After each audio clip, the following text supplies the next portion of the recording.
Olá, sou a Beth Remy, da equipe da área de Ciências da Natureza da SEMP. Uma boa tarde a todos vocês, professores coordenadores das oficinas pedagógicas, das disciplinas de Ciências, Biologia, Química e Física. Hoje nós estaremos aqui apresentando a videoconferência parte da orientação técnica de biotecnologia, atualização em temas e tecnologias associadas, uma orientação interdisciplinar, onde participam todas as disciplinas de nossa área, e teremos aqui, hoje em especial, a videoconferência Espectro Eletromagnético, aplicações, seus efeitos sobre a saúde e meio ambiente e discussão sobre situações de aprendizagem. Nós temos essa orientação com a parceria do Instituto de Física da USP São Carlos, né? E como essa orientação ela iniciou em 2009, nós até o momento já efetuamos 6 videoconferências, 4 com interações e 2 gravadas, porque ela tem como objetivo uma atualização em temas, né, e de formação continuada e as suas tecnologias, para que todos vocês, professores, nas oficinas, possam orientar e multiplicar esses conhecimentos, esses conceitos e conteúdos junto com a articulação do nosso currículo com seus professores. E os professores depois também poderão utilizar esse material que nós produzimos em suas aulas junto aos alunos. Todas essas videoconferências estão todas armazenadas no site da Rede do Saber. Então eu vou mostrar para vocês onde que nós organizamos para vocês, para facilitar a pesquisa de vocês na rede, tá? Então vocês vão acessar o www.rededosaber.sp.gov.br e vocês vão, que está aí na tela, vocês vão acompanhar, vocês vão clicar primeiro no menu, na Home, lá no campo de Notícias. Então tem Notícias, de Home primeiro inicialmente, vocês vão em Notícias, busca de notícias, vocês vão clicar, nessa tela de selecione, vocês vão colocar a busca, né, pode selecionar, né, realizar uma busca, vocês vão pôr no título, coloque no ícone título a palavra biotecnologia, certo? Vocês vão digitar na palavra biotecnologia, clique em OK. Vai abrir uma tela onde tem esses links, onde tem o microscópio ali, biotecnologia. Vocês clicando nessa tela, aparecem todas as informações dos objetivos dessa nossa orientação e todas as vídeos que já foram realizados desde 2009. Então inicialmente ela estava na página inicial, mas agora nós organizamos dessa maneira para que vocês consigam ver todas as vídeos já postadas. Então, nós estamos hoje não com a interação nos ambientes da rede, então, conforme for acontecendo a vídeo, vocês podem enviar as dúvidas, nós já encaminhamos as apresentações PPTs para vocês nas suas diretorias, para vocês acompanharem a vídeo, e as dúvidas e as considerações vocês mandem por e-mail no Fale Conosco, no endereço faleconosco@rededosaber.sp.gov.br. Hoje nós vamos ter aqui a participação para falar da temática, a professora Leila Beltramini, que já vem colaborando desde 2009, e parabenizar, né, o sucesso dessa nossa parceria e parabenizar as diretorias que já vêm realizando cursos, algumas diretorias já efetuaram cursos específicos da temática, outros integraram nos cursos da implementação do currículo, com muito sucesso, várias participações. Agora no segundo semestre teve uma diretoria que teve mais de 100 participantes, professores interessados no curso, eles tiveram que fazer até uma triagem. Então, muito obrigado pela colaboração de vocês, do apoio, das informações acrescidas para o enriquecimento dessa orientação. E também teremos aqui a professora Cláudia Elizabeth Munch, que irá participar conosco, e Eu vou me retirar aqui da bancada e quem vai acompanhar para vocês, pela temática específica, é o professor João Freitas, da equipe sempre de Física, que vai orientar para vocês, porque é uma temática onde existem situações de aprendizagem com as temáticas que serão debatidas e discutidas hoje. Então, uma ótima vídeo para vocês e boa participação. Obrigada, professora Leila, professora Cláudia. Bom, pessoal, mais uma vez, então, eu aqui estou virando da casa, né? Boa tarde a todos e a justificativa da gente estar aqui mais uma vez é o interesse de vocês, que continua crescente, né? E que nos tem, assim, deixado muito felizes em função de sermos convidados para auxiliar em alguns cursos que estão sendo oferecidos em algumas diretorias, à medida que a gente consegue agenda e consigo pessoas, né, outros professores que nos auxiliam para estarem presentes, a gente vai conseguindo manter essa parceria. Então, hoje nós vamos falar, eu convidei a professora Cláudia Monte. A Cláudia foi nossa aluna de pós-graduação lá no Instituto, quer dizer, foi aluna da graduação, depois da pós-graduação, fez um pós-doutorado na Alemanha e voltou recentemente como professora lá do nosso instituto. E o fato de eu ter convidado a Cláudia não é por acaso. A Cláudia sempre gostou e esteve envolvida em várias atividades com professores, com alunos do ensino médio. É uma excelente professora na sala de aula, os alunos gostam muito dela e muito disposta, né? Porque para estar aqui a gente tem que estar dispostas, né? A preparar ou até estudar novamente aspectos que não é da nossa rotina e do nosso dia a dia. Então eu agradeço bastante a Cláudia, que aliás aceitou vir assim, até meio em cima da hora, porque anteriormente seria um outro professor, já que o ano passado, quando a gente armou tudo isso, a Cláudia ainda não estava conosco. Mas agradecer mais uma vez, então, eu acho que vocês vão aproveitar bastante e não percam a oportunidade de fazer as perguntas relativas à parte básica de física, principalmente, para a Cláudia, que eu tenho certeza que ela vai responder a contento, porque como eu digo, eu utilizo muito a física para estudar algumas partes da estrutura de biomoléculas, mas minha formação básica não é física. Então, de vez em quando, eu peço um help para meus amigos, meus colegas da física, para discutir algum assunto mais pormenorizado. A Cláudia, então, vai nos falar sobre, vocês vão ver que no decorrer da videoconferência, ela vai falar vários aspectos sobre espectroscopia e vai começando por uma introdução sobre um histórico, né, para vocês terem uma ideia de como a ciência evoluiu a partir de observações que decorrem de antes de Cristo, tá? Então, professora Cláudia, passo a palavra e vamos ouvir um pouquinho inicialmente dessa parte de história da espectroscopia, que eu estou aprendendo também. Boa tarde a todos. Em primeiro lugar, eu gostaria de agradecer esse convite para participar dessa videoconferência. Para mim está sendo uma oportunidade única. Muito obrigada, Leila. Obrigado, João, pela presença. Obrigada, Beth, pelo convite. Como a professora Leila falou, eu estou trabalhando atualmente no Instituto de Física de São Carlos.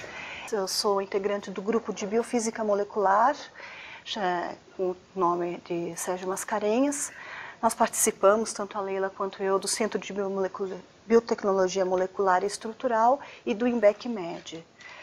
No momento, estou ministrando aula, principalmente para alunos da licenciatura do curso noturno, que é a licenciatura em Ciências Exatas, ou seja, eu estou justamente tentando trazer minha contribuição a colegas de vocês, a futuros colegas de vocês, nessa importante missão de aprendizado nesse país. Eu vou começar minha apresentação de hoje, aliás, o tema da minha apresentação hoje vai ser a luz, que é essa luz que nos dá as cores, que nos ilumina, que nos aquece, que nos fornece a energia e que é absolutamente indispensável à sobrevivência do ser humano na Terra. Aqui está o título da minha apresentação, o espectro eletromagnético, aplicações e seus efeitos sobre a saúde e meio ambiente. E, começando nesse primeiro slide, eu vou apresentar o espectro eletromagnético para vocês. O espectro eletromagnético, ele não consiste só apenas da nossa luz visível, que é essa luz que a gente vê no nosso dia a dia, os objetos, as cores.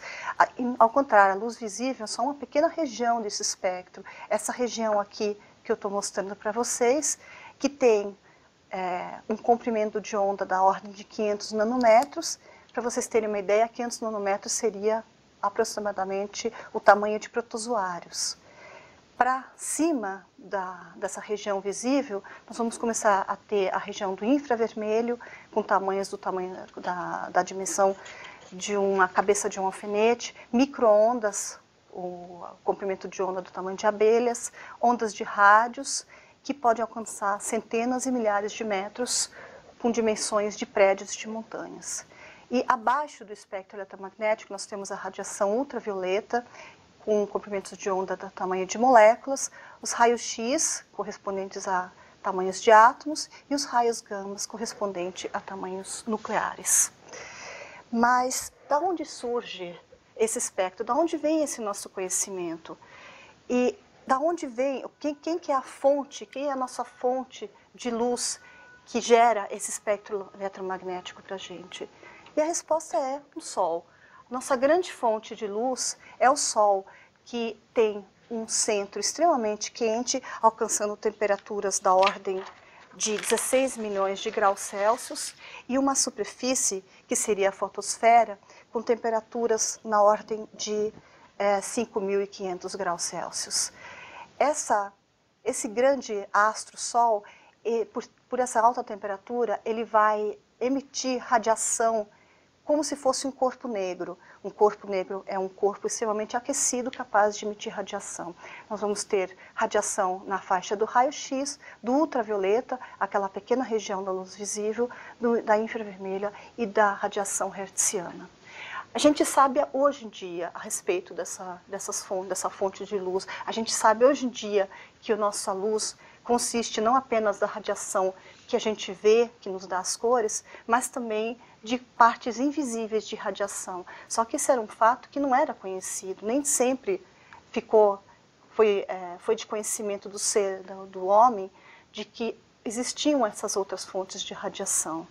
Então, eu acho assim, extremamente interessante trazer também, principalmente quando a gente vai falar a respeito de ensino, a respeito de física em escolas, ou quando a gente vai mexer com situações de aprendizado, eu acho sempre muito importante a gente mostrar que esses conhecimentos nossos de hoje em dia, todas essas evoluções tecnológicas, elas não caíram do céu, elas surgiram de observação, de toda uma parte de experimentações, observações que datam de tempos muito antigos e que já começam antes mesmo de Cristo, ainda na Antiguidade. Então, como eu acho extremamente fascinante essa parte, eu gostaria de apresentar também para vocês uma introdução histórica a respeito do assunto. Então, eu vou começar com a história da espectroscopia, falando com o nosso grande filósofo e pensador Aristóteles, em 330 a.C. Aristóteles, ele afirma que a luz, ela existe independentemente do nosso olho, ou seja, não é o nosso olho que emite os raios de luzes que faz a gente ver. A luz chega ao nosso olho, o nosso olho capta isso e transforma isso, e com isso a gente vê as nossas imagens, as nossas cores. Seguindo, nós temos a grande contribuição também de Euclides de Alexandria, em 285 a.C. Euclides de Alexandria apresenta o primeiro tratado óptico na história da física. Nesse tratado óptico é englobado tudo que está relacionado à visão direta, só que realmente é só visão direta. Ele não inclui nesse tratado óptico ainda fenômenos como refração e nem reflexão. Ainda por Euclides, o Euclides ele estipula a existência de raios de visão, ou seja, para que um objeto possa ser visto, a gente deve iluminar esse objeto e a gente também deve olhar para ele. Em 250 a.C., com Arquimedes, também conhecido de todos vocês, começa os estudos da refração de luz e uma coisa que sempre fascinou o homem desde a antiguidade, que é entender o arco-íris. Então, Arquimedes faz toda uma parte, tenta justamente com essas noções de refração da luz, explicar o arco-íris. Em 55, seguindo no próximo slide, 55 a.C., Tito Lucrécio, ele faz uma afirmação um tanto quanto interessante. Ele afirma que os átomos são incolores e que as cores não provêm dos átomos constituintes da matéria. As cores, elas provêm da incidência da luz sobre as matérias. No próximo slide, temos Ptolomeu, em aproximadamente 145, e surge com Ptolomeu um novo tratado de ótica. E esse novo tratado de ótica agora inclui a refração e a reflexão. Damos um salto de quase 1000 anos e surge então os aprendizados vindos dos muçulmanos, no caso Alhazen, em 1280. Alhazen, ele afirma que as cores surgem devido a diferentes condições de luz. E uma contribuição extremamente importante de Alhazen é o início de toda a criação de lentes. O Alhazen, ele pegou uma pedra de cristal de rocha e utilizou isso e verificou que com isso eu posso amplificar as coisas. E com isso surge todo o conceito de lentes que usamos hoje em dia nessa transmissão, usamos nos nossos óculos, usamos em tudo que nós temos. Em 1289, Iqbal-Din al-Shirazi, ele apresenta a primeira explicação realmente coerente para a existência do arco-íris. E para isso ele faz uma analogia do fenômeno do arco-íris com a incidência de luz em cima de uma esfera de vidro contendo água. Em 1608, Hans Lippershey faz uma descoberta importantíssima, que é a descoberta da luneta. E essa descoberta da luneta que abriu de uma forma imensa todo o nosso conhecimento a respeito da luz. Com essa descoberta da luneta foi criado o telescópio e em 1609, um ano depois da descoberta do telescópio, Galileu Galilei constrói o primeiro telescópio e principalmente, ele faz uma coisa extremamente fascinante. Ele não usa o telescópio para observar em torno da gente. Ele usa o telescópio e aponta ele para o céu. Ele percebe o potencial do telescópio para observações astronômicas, para observações de coisas que estão além do nosso mundo. E com isso surge a astronomia. Aqui temos uma ilustração, uma gravura de Galileu, da luneta de Galileu. Essa mesma luneta que a gente vê aqui embaixo como uma foto que está exposta em um museu. E aqui tem uma figura de uma das 4 gravuras de Galileu a respeito da Lua. Ele fez 4 gravuras dessas, mostrando as fases da Lua e como seria a Lua. Em 1626, René Descartes, ele aprimora, ele mostra a lei da refração. E essa lei da refração é utilizada logo em seguida, em 1666, por Isaac Newton. Newton usa a lei da refração para fazer a decomposição da luz solar em um prisma. Inicialmente, é muito interessante isso, inicialmente Newton percebe a existência de 6 cores dentro da luz, dentro do espectro do prisma, ou seja, o espectro da luz solar.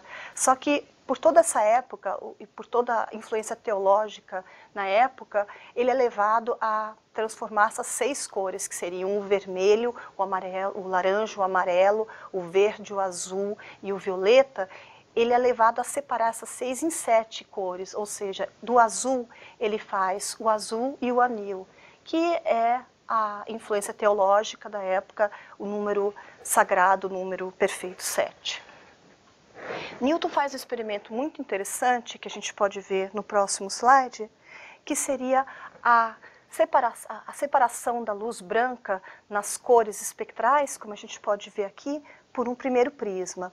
E não só isso, ele passa essas cores da decomposição por um segundo prisma e recompõe a luz branca. E com isso ele mostra que essa decomposição da luz não é um fenômeno que não é o prisma que está separando a luz. O prisma separa a luz, mas não é uma coisa do prisma. As luzes não estão saindo do prisma por si só, e sim que o prisma está apenas decompondo a luz nas suas frequências características, nas suas cores características. No próximo slide, vemos também uma gravura de Newton fazendo um experimento, agora também com um prisma aqui, e mostrando o feixe de luz se abrindo. Em 1777, começam a aparecer novas informações muito interessantes a respeito desse espectro de luz que foi tão estudado por Newton. Com Carl Wilhelm Scheele, ele descobre que a luz violeta é a mais energética dentre as cores do espectro, que ela fornece uma energia muito maior à luz ultravioleta do que as outras cores, a luz violeta, desculpa. É muito interessante porque Scheele ele não percebeu o potencial do experimento dele. Ele não percebeu que ele podia ter tentado ir além do espectro, que será que não pode existir alguma coisa depois desse espectro? Será que a luz tem que acabar entre o violeta e o vermelho? E isso foi utilizado logo em seguida por Friedrich Herschel. Herschel ele descobriu, foi o grande responsável pela descoberta da radiação infravermelha na luz solar. Depois eu vou entrar em mais detalhes a respeito dessa descoberta e vou mostrar, inclusive, um método bastante simples de se fazer uma demonstração em escolas. Em 1802, Johann Ritter ele descobre o outro extremo. Lógico, a gente tem um extremo depois do vermelho que seria o infravermelho, então por que não também ter no outro lado o ultravioleta na luz solar? Também vou falar mais tarde a respeito disso. Agora, uma das descobertas extremamente, assim, que deu um impulso muito grande na parte da espectroscopia e no estudo da luz, foi a descoberta de linhas negras no espectro do Sol. Ou seja, também ainda em 1802, William Wollaston ele vai descobrir 5 ou 7, no caso por motivos teológicos, linhas pretas no espectro solar. É interessante que Wollaston ele interpreta essas linhas negras no espectro da luz solar como sendo as divisões, as fronteiras naturais entre as cores. E realmente, com a resolução que ele tinha na época, ele não tinha informação para poder tirar conclusões maiores.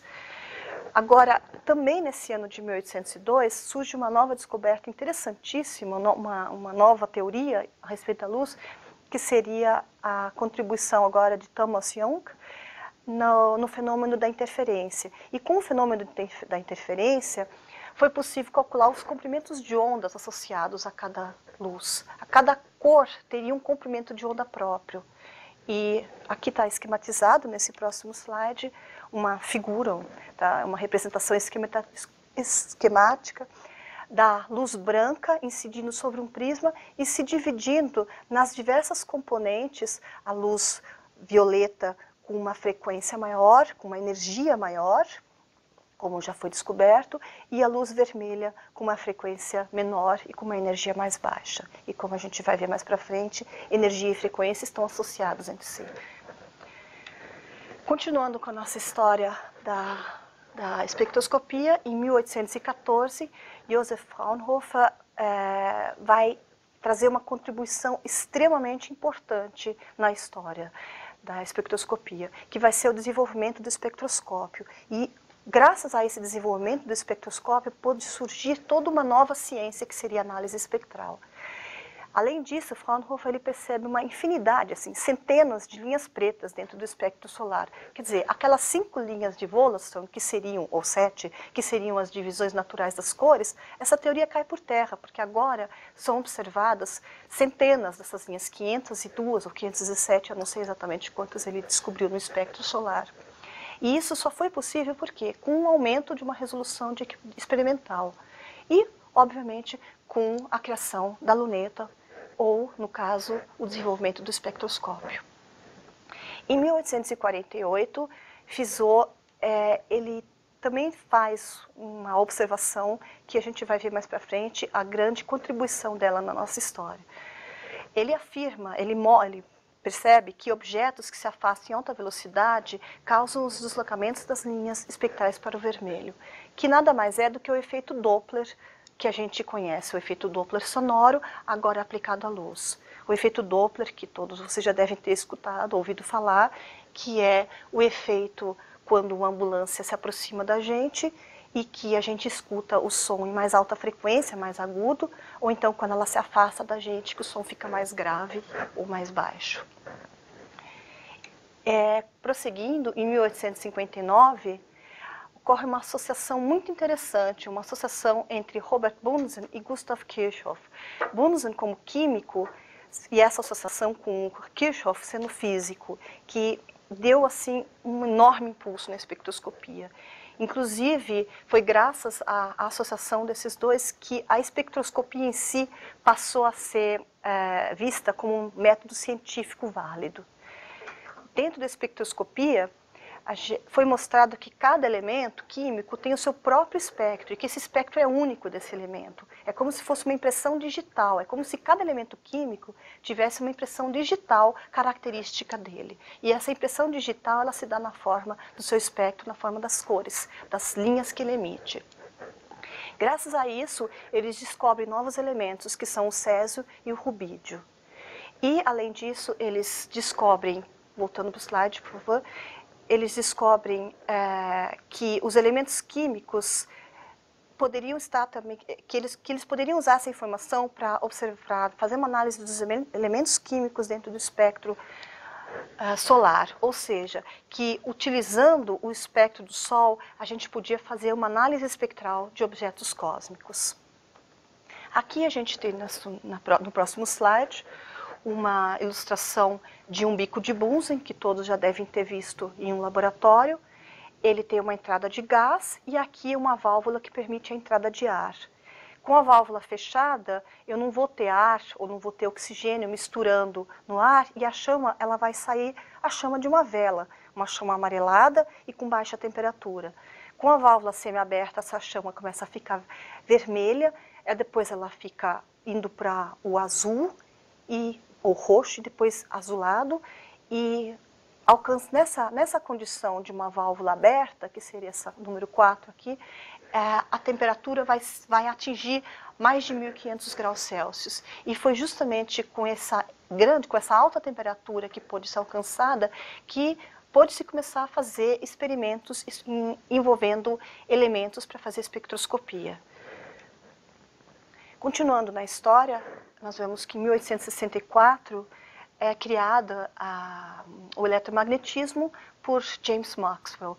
E Maxwell mostra que a luz é uma radiação eletromagnética. Em 1868, Lockyer faz a descoberta, é uma coisa bem interessante, ele descobre o gás hélio. E ele descobre esse gás hélio, ele descobre que dentro do espectro do Sol tem linhas que não batem com nenhum dos elementos que a gente tem na Terra. E dentro desse espectro, então, do Sol, ele fala que é uma característica única do Sol, então é um elemento que só existe no Sol. E Sol, o deus grego do Sol, é o deus Hélios, e com isso surge o elemento hélio. E é muito interessante porque esse elemento hélio, ele primeiro foi descoberto no Sol, e só 27 anos depois é que ele foi descoberto na Terra.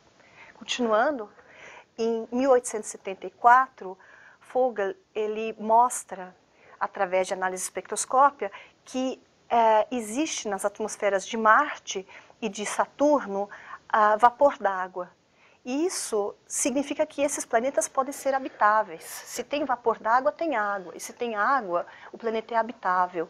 E Marte e Saturno, quem sabe não vem daí a historinha dos homens verdinhos de Marte. Em 1885, Johann Balmer, ele observa essas linhas dentro do espectro do hidrogênio. E é interessante porque o hidrogênio é um dos elementos mais simples. Ele tem apenas um próton e um elétron girando em torno dele. E todo mundo tentando entender esses espectros, mesmo o espectro do hidrogênio sendo o mais simples de todo, tendo todo um padrão de repetições nessas linhas, ninguém conseguia entender e muito menos fornecer uma equação matemática para isso. E essa contribuição, ela veio exatamente de Johann Balmer, que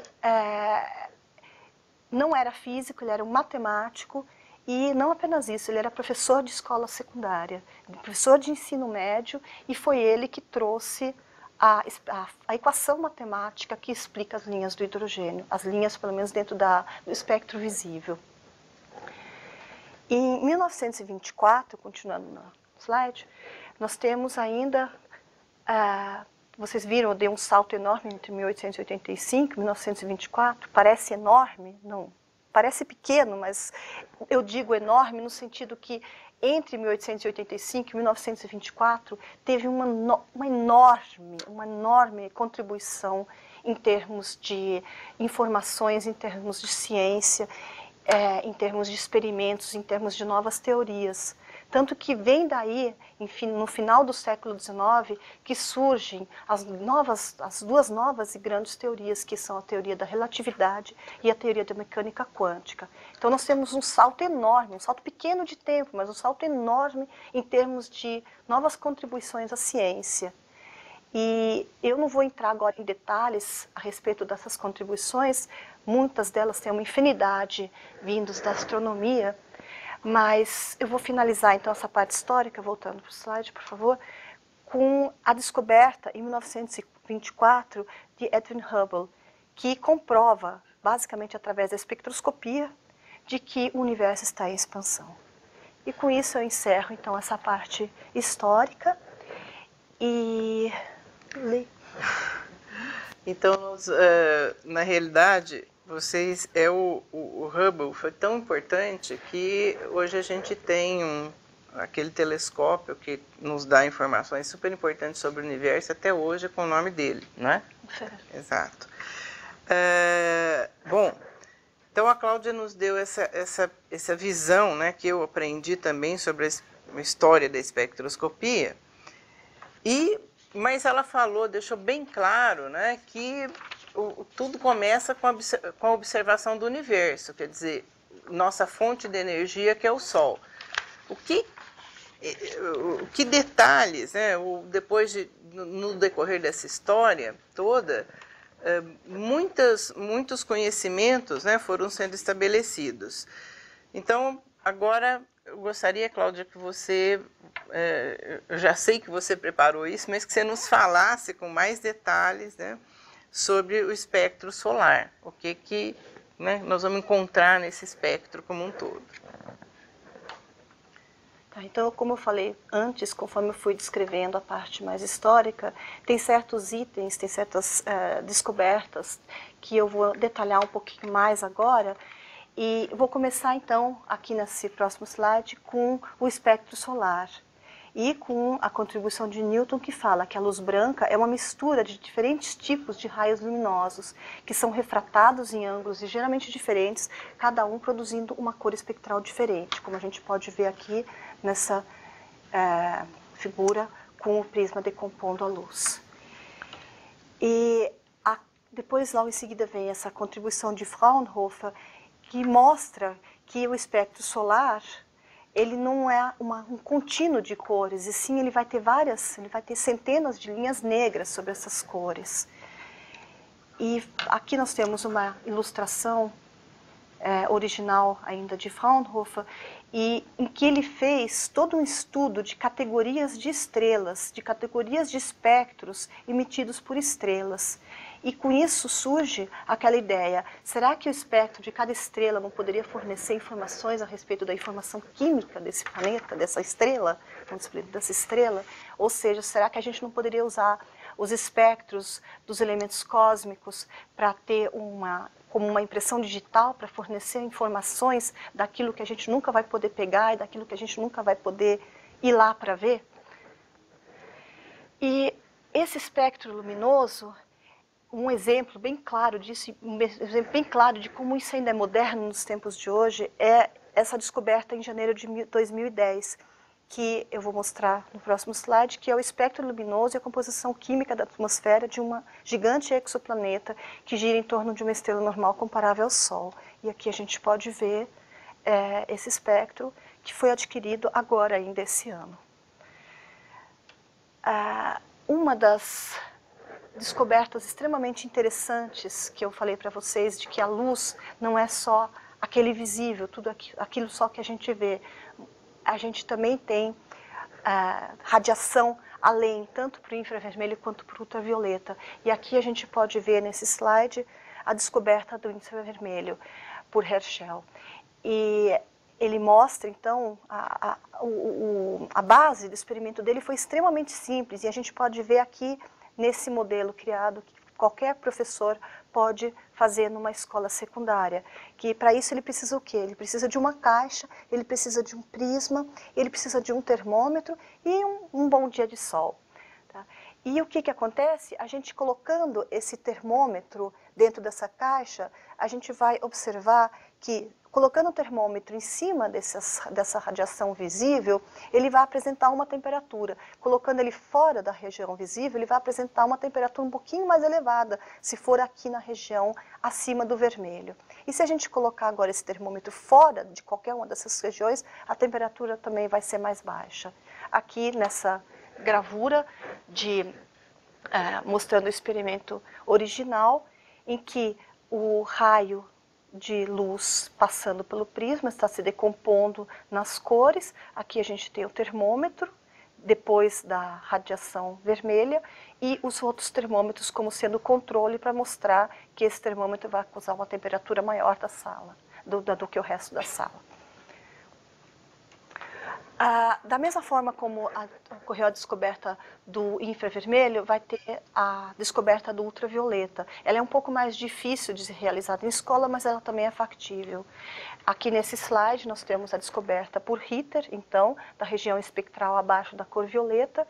E o que ele fez é simples, ele pegou sais de prata, ele observou que cloreto de prata, eu colocando cloreto de prata na região abaixo do violeta, esse cloreto de prata ele vai oxidar e ele vai depositar uma fina camada de prata. Essa camada de prata vai ser bem distribuída e ela vai ser preta. Então, nos lugares onde a radiação for mais energética, eu vou ter uma maior camada preta dessa prata. Essa foi a forma como se descobriu que a radiação violeta é a mais energética, porque teve um maior depósito de prata nessa região do violeta do que na região do vermelho, e além disso, de que a região depois do violeta, ou seja, o ultravioleta, tem ainda uma energia maior. Aqui a gente também vê o experimento detalhado, uma forma de fazer esse experimento. A gente não vai usar cloreto de prata, mas no caso seria, para quem se interessar em mais detalhes, vai estar descrito nesse site que eu especifiquei abaixo, mas o experimento também é simples, é você ter um prisma, você coloca um papel embaixo dentro de uma caixa, onde eu não vou ter a incidência da luz direta, e sim simplesmente da luz decomposta. E eu vou colocar um papel holográfico que é sensível à luz. Ele é chamado de blueprint paper. E esse papel, eu vou marcar aqui com um lápis essa região onde eu estou tendo as cores. Aqui eu vou escrever como sendo violeta e aqui com o vermelho. Depois eu posso pegar esse papel, protegendo ele da luz, colocar ele para revelar em cima de um recipiente com um pouco de cloreto de amônio. Com um pouco de amônio. O amônio ele vai subir, o vapor do amônio vai subir e vai revelar esse papel e vai mostrar que nessa região, depois do violeta, que a gente tem aqui, vai mostrar que tem uma radiação também. Um outro tema bastante interessante, que é o efeito Doppler para a luz, que eu citei antes. Foi descoberto por Fizeau. Aqui a gente vai ter uma figura, talvez uma forma de explicar melhor. Esse deslocamento para vermelho é chamado de redshift. Tem também o deslocamento para azul chamado de blue shift. E o Fizeau, ele percebeu que quando uma estrela se afasta, vai afetar as linhas de seu espectro. Quer dizer, se antes eu tinha linhas de espectro que estavam assim, de repente elas vão se afastar. A linha que estava aqui, ela se afasta um pouco para cima, na região, na direção do vermelho. A explicação pode ser vista nesse slide, que é uma explicação do próprio efeito Doppler. Vamos supor que você tenha uma ondinha aqui de luz chegando no seu olho. Se esse objeto que está emitindo a luz está se afastando, é como se ele esticasse essa onda. E com isso, ela fica com um comprimento de onda maior e uma frequência menor. E se é uma frequência menor, significa um deslocamento na direção do vermelho. E quando, por outro lado, o Sol se aproxima da sua visão, é como se eu espremesse essas ondas e elas vão ter um comprimento de onda menor, vão ter, portanto, uma frequência maior, e frequência maior significa um deslocamento na região do violeta.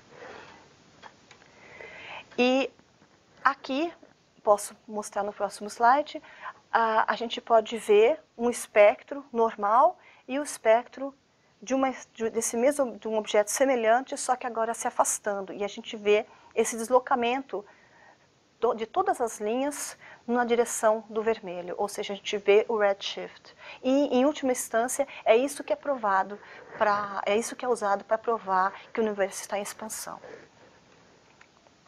Aqui, no próximo slide, nós vemos uma imagem de um espectroscópio, que foi justamente o aparelho que permitiu a gente começar a ter informações a respeito dos espectros e ter uma resolução suficiente para começar a ver as linhas emitidas pelo Sol, as linhas emitidas por gases de certos elementos. E no próximo slide, eu mostrei um esquema, quis trazer para vocês um esquema de uma análise espectral, que seria, por exemplo, o espectro de uma lâmpada incandescente. Ele tem uma lâmpada incandescente, é também um corpo negro, e vai emitir dentro de toda a região do espectro, visível e não visível. Dentro da região visível, então, eu vou ter um espectro contínuo. E se eu pegar agora um gás quente, por exemplo, um gás de sódio, se eu pegar esse gás e eu passar ele por um prisma, ou nesse caso aqui uma rede de difração, que o efeito é o mesmo, eu vou ter as linhas que são emitidas por esse gás. E essas linhas vão ser uma característica desse elemento aqui que está presente nesse gás. E esse seria então o espectro de emissão desse gás. Por outro lado, se eu pego a lâmpada agora e pego esse mesmo gás daqui de cima, só que eu deixo esse gás frio e eu passo a claridade, a luz vindo dessa lâmpada por esse gás frio vai utilizar essa energia fornecida para a lâmpada para, digamos assim, aquecer. E nesse momento ele vai absorver exatamente essas linhas que aqui em cima ele emite. Então o que a gente vai ver seria o espectro contínuo, que vai vir da luz, e o espectro com as linhas pretas, que vão ser o que o gás, digamos assim, roubou da luz. E esse é o espectro de absorção de um elemento, então. E com isso, agora com todas essas descobertas, o espectroscópio, surge então agora um novo método científico, e esse novo método científico vai ser chamado de espectroscopia. Por favor, no próximo slide. Nós temos aqui uma das grandes descobertas que possibilitou esse avanço, que seria o bico de Bunsen. E o bico de Bunsen, como eu mostrei antes para vocês, ele alcança temperaturas altíssimas e com isso permitindo que a gente aqueça elementos, formando gases desses elementos. Então, com isso, por exemplo, aqui a gente pode ver um gás de lítio com uma coloração vermelha, um gás de sódio com uma coloração amarela, um gás de cobre com uma coloração azul esverdeada. E se a gente pode aquecer esses elementos de forma que eles possam emitir o seu próprio espectro de emissão, a gente pode catalogar, a gente pode fazer uma impressão digital realmente de cada um dos elementos. E com isso a gente pode começar a pegar novos elementos que não aparecem em nenhum dos outros que a gente viu até hoje, novas linhas, e começar a descobrir novos elementos. E foi realmente nessa época que surgiu a tabela periódica e que foram preenchidas lacunas dentro da tabela periódica graças à espectroscopia. Aqui nesse slide seguinte, a gente tem um exemplo de um espectro, no caso aqui em cima o espectro do Sol, depois o espectro do sódio, do hélio, do neônio, do nitrogênio e assim por diante. E esse aqui é um espectro antigo e com a evolução dos equipamentos, com a evolução da óptica, hoje em dia se consegue uma análise muito mais fina, com muito melhor resolução, como a gente pode ver agora nessa figura, que são aqui o espectro extremamente simples. Olha, vocês podem ver o espectro do hidrogênio, uma linha aqui e uma linha aqui. 3 linhas no espectro do hidrogênio. O espectro do nitrogênio já é uma infinidade de linhas aqui, do oxigênio também, do carbono razoavelmente simples, do argônio e do ferro, muitas, muitas linhas. E isso possibilitou, então, uma análise dos elementos químicos, todos os elementos químicos. Foram criadas enormes bibliotecas com esses elementos, enormes como catálogos, falando tal elemento tem tais linhas e tais linhas, tais linhas. Nos parece bastante simples, você faz um espectro de um elemento, de um composto que você tenha, uma mistura de alguns elementos, e você pode até decompor, saber dentro daquela mistura quantos elementos, teoricamente, você tem, né? Físico faz muito bem isso, né? Mas o que tem por trás, né? O que está por trás de uma coisa que parece muito simples, né? Então eu vou decompor, eu vou ver as linhas desses elementos, mas que mecanismo, tem algum mecanismo, né? E tem, nós sabemos hoje, já sabemos há algum tempo que tem, e como os cientistas conduziram, vamos dizer assim, esses estudos para mostrar a complexidade, né, de uma coisa, de observações que pareciam tão simples. Então, justamente no final do século XIX, foi feito assim, todo mundo fazendo espectroscopia, todo mundo criando mapas, criando bibliotecas de espectros, à torta à direito, e só podendo falar, isso é uma característica desse elemento, isso é uma impressão digital desse elemento, mas por que essa é uma impressão desse elemento? O que está por trás disso? Então, veio primeiro, assim como quase tudo na história da ciência, veio primeiro a experimentação, e depois veio, através da experimentação, uma tentativa de criar um modelo teórico. E a explicação a respeito da luz e a respeito desses espectros luminosos está justamente, como eu vou no próximo slide, no modelo atômico. E a gente conhece, todo mundo conhece da escola, o modelo do Thomson, aquele modelo do pudim com as uva passas, né? E ele era incoerente, ele era incompatível com esses espectros. Eu não vou entrar em detalhes, porque é um estudo bastante complicado, mas ele era totalmente incompatível com esses espectros discretos, discretos no sentido que a gente tem linhas, a gente não tem um espectro contínuo no elemento, a gente tem linhas discretas de um elemento. E justamente com a espectroscopia permitiu a formulação de novas teorias, e principalmente da onde provavelmente vinha isso, que seria vindo do átomo. Então, surge então o modelo de Bohr, dentre os vários tem o modelo de Rutherford, mas o modelo de Bohr é o mais simples de ser explicado, ele não é um modelo quântico, digamos assim, mas ele é um modelo que dá para ser explicado toda essa parte de espectros. Então, segundo Bohr, os elétrons eles vão orbitar em torno de um núcleo denso e bem pequeno, que vai ser constituído dos prótons e dos nêutrons. E esses elétrons eles vão orbitar em torno desse núcleo em órbitas totalmente estáveis e bem definidas. Eles não vão ficar orbitando aqui, eles não vão ter todas as possibilidades. Eles vão ter órbitas bem definidas, aqui, aqui, aqui, mas nada no meio. E no próximo slide a gente pode ver uma figura disso, no caso o átomo de carbono, aqui o núcleo denso com os 6 prótons e 6 nêutrons, e os 6 elétrons orbitando em 2 orbitais. Em 2 orbitais, por que 2 orbitais se são 6 elétrons?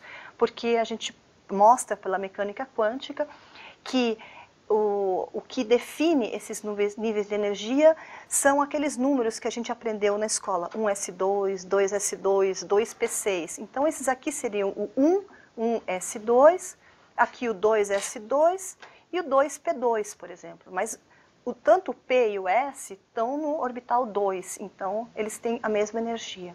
O que são essas transições eletrônicas? Ou seja, o elétron, vamos supor que eu consiga transferir o elétron para um estado excitado, seria aquele segundo orbital, um orbital n igual a 2. E de repente, lógico, ele não quer ficar lá, ele vai retornar ao estado fundamental n igual a 1, e ele vai, se ele foi de um estado de mais alta energia e está retornando para um estado de mais baixa energia, ele vai ter que se livrar dessa energia, ele vai emitir essa energia. E ele vai, então, emitir alguma coisa com esse excesso de energia. A pergunta é, o que é esse algo que o elétron emite? E, principalmente, como é que a gente consegue provocar essas transições? Uma coisa é ele fazer essa transição retornando ao estado natural dele. A outra coisa é eu conseguir estimular essas transições. Então, o que eu posso usar para estimular essas transições e o que é esse algo que o elétron emite quando retorna ao estado fundamental. Aqui nesse slide, um exemplo disso. Aqui nós temos o núcleo. A energia desses orbitais vai aumentando conforme eles se afastam do núcleo. Então, um elétron que está nesse orbital vai estar com mais baixa energia do que nesse orbital aqui, ou do que nesse. E esse elétron, vamos supor que ele era um elétron que fazia parte. Aqui seria o exemplo de um átomo de hidrogênio. Um elétron girando em torno de um núcleo, e esse elétron, por algum motivo, ele passou para esse segundo orbital dele, que seria um orbital não natural dele. Não seria o estado fundamental dele, sim o estado excitado. E ele vai retornar ao estado fundamental, e nesse momento ele vai emitir energia que vai ter essa energia que ele vai emitir vai ser exatamente a diferença de energia entre esse nível e esse nível. E aqui no próximo slide, a gente se pergunta o que é esse algo, e esse algo vai ser a luz. Vai ser justamente a interação da luz com a matéria que vai provocar essas transições de um nível para o outro. Fótons, a gente pode considerar a luz como se ela fosse constituída de pequenos pacotinhos que são chamados fótons. Esses fótons, eles vão ter massa nula, mas por outro lado, eles vão carregar uma grande quantidade de energia. E é interessante, a energia que ele vai carregar vai estar relacionada com o comprimento de onda, ou com a frequência do fóton. E essa frequência vai ser a mesma frequência da luz a que ele origina. Então, um fóton de um comprimento de onda ou de 590 nanômetros vai originar luz com comprimento de onda de 590 nanômetros. Voltando para o slide, por favor. Aqui, então, o fóton ele vai ter a velocidade c, que vai ser a velocidade da luz.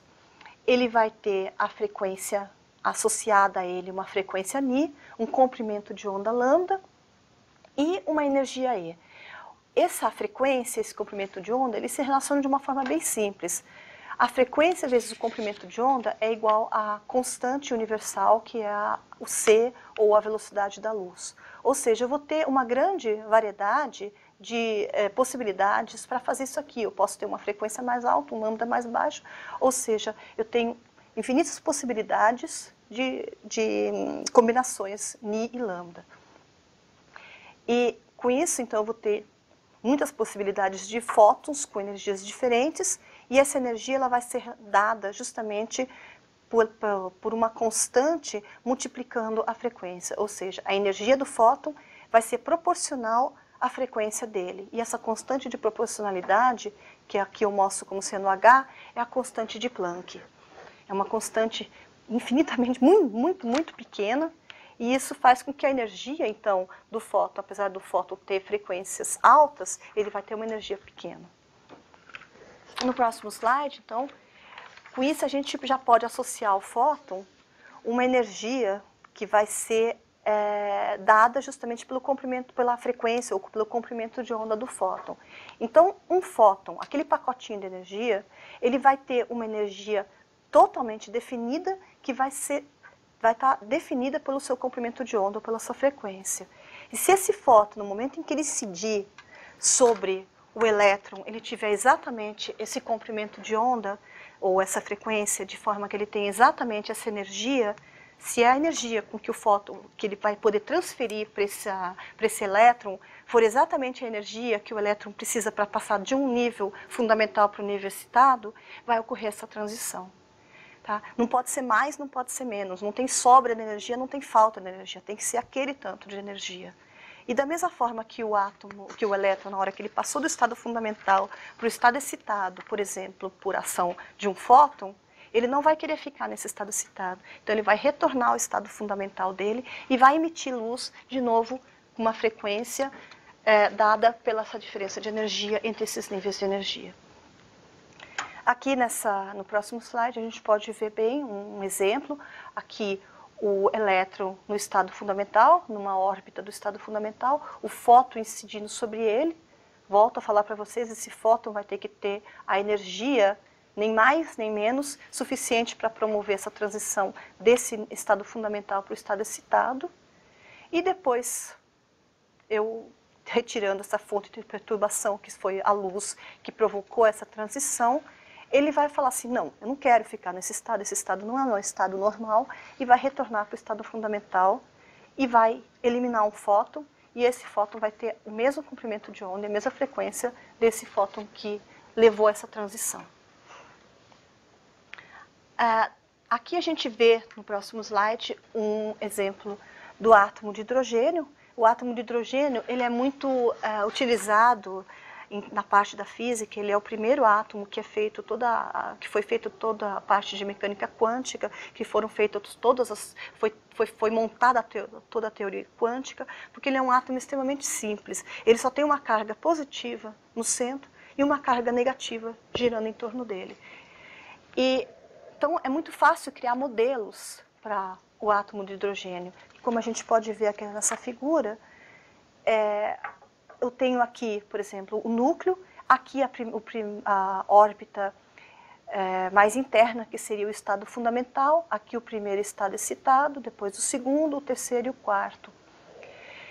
Quando ocorrem transições, por exemplo, desse estado fundamental para esse primeiro estado excitado ou vice-versa, quando o elétron que está nesse primeiro estado excitado retorna ao estado fundamental, ele vai emitir uma radiação e a frequência dessa radiação vai estar na região do ultravioleta. Do terceiro para o primeiro também, do quarto para o primeiro também, do quinto para o primeiro e assim por diante. Essas transições, elas são bem características e elas receberam o nome, porque foi Lyman que explicou elas, como sendo a série de Lyman. A série de Balmer, ela, ao contrário do que a gente pensa que seria do estado excitado para o estado fundamental, como a gente mostra aqui, essa transição, ela fornece um fóton, ela emite um fóton no ultravioleta.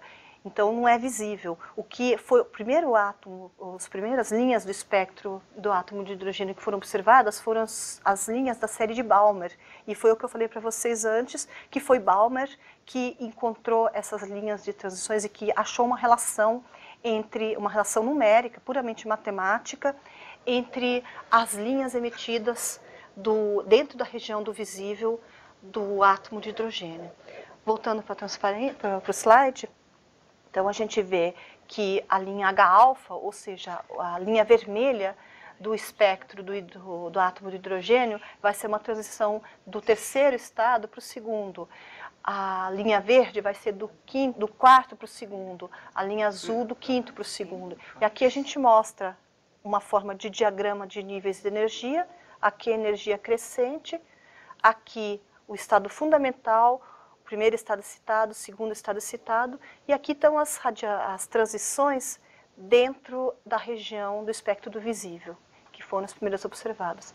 Da mesma forma, nós temos a série de Paschen, que seria agora para o terceiro nível, e assim por diante. Tem as linhas eu não vou lembrar agora, mas tem mais outras 3 linhas que tiveram nomes de pessoas, e depois, como dá para a gente imaginar, vai ter uma infinidade de outras séries que podem ser criadas, e depois do sexto cientista inventando uma série dessas, descobrindo uma série dessas e colocando o nome dele, parou-se de colocar nome para essas séries. Parece bem simples, né? A gente vendo as linhas de hidrogênio, eu quando estudei isso, pouquinhos anos atrás, né? Muitos não tinham nem nascido ainda, a gente achava muito simples, mas à medida que a gente foi aprendendo e se aprofundando mais, a gente foi vendo que tem átomos muito mais complexos, né? E como ficam os átomos mais complexos, as moléculas, mas, né, depois o juntamento de átomos aí formando moléculas, como é que será que fica isso? Então, no caso de átomos mais complexos, como vocês podem ver nesse slide que eu vou botar aqui na tela, não é uma coisa mais tão simples como um átomo de hidrogênio. A gente não tem níveis do estado fundamental, primeiro estado excitado, segundo estado excitado, terceiro, quarto. A gente tem vários outros tipos de níveis que surgem justamente dessa complexidade dos átomos, que não tem um único elétron orbitando em torno dele. Os átomos, assim, digamos que mais simples, que dão espectros razoavelmente simples, são os espectros que são do tipo de um hidrogênio. É como se eles tivessem um núcleo maior e tivesse um único elétron girando em torno dele, porque a gente pega todos aqueles outros elétrons que estão em órbitas internas a esse único elétron externo e transforma toda essa órbita mais interna e o núcleo e fala que isso aqui seria como se fosse um núcleo e esse único elétron estaria orbitando em torno desse resto. Mas nem todos os elementos, aliás, são poucos os elementos que são do tipo de um átomo de hidrogênio e com isso a gente vai ter poucos elementos fornecendo espectros, aliás, vão ser exceções de elementos que vão fornecer espectros simples e que podem ser previstos, inclusive, pela mecânica quântica. No próximo slide, então, eu quero mostrar para vocês aí numa dificuldade adicional, porque até agora eu só falei de átomos. Só que átomos vão se associar, e átomos se associando vão formar moléculas. E as moléculas, agora elas não vão ser um ente rígido, eles também, no momento em que eu pego dois átomos e junto numa molécula, esses elétrons, eles podem começar a realizar movimentos translacionais, essas moléculas vão poder começar a realizar movimentos translacionais, rotacionais e vibracionais. E com isso, os diversos estados, que são o estado fundamental e os diversos estados excitados, eles não vão mais ser um único nível, eles vão apresentar uma grande quantidade de subníveis dentro deles, como a gente pode ver nesse próximo slide. Aqui é como se cada um dessas linhas pretas agora fosse um estado fundamental, ou então um estado excitado de um átomo. Só que agora a gente não tem mais uma linha reta como sendo o estado excitado e uma linha reta como sendo o estado fundamental. A gente tem uma espécie de banda que mostra que tem várias possibilidades de energias aqui dentro. E dentro de cada uma dessas bandas, agora a gente vai ter os níveis, nesse caso aqui dessa ilustração, os níveis vibracionais aparecendo. Então, além dessas transições do estado, por exemplo, do estado fundamental para o estado excitado, eu vou ter transições do estado fundamental para um outro nível vibracional do estado excitado e uma transição, por exemplo, de um nível vibracional e para um próximo nível vibracional dentro do próprio estado fundamental. E com isso, o espectro fica extremamente complexo e vão aparecer mapas muito mais complexos para essas linhas provenientes de moléculas.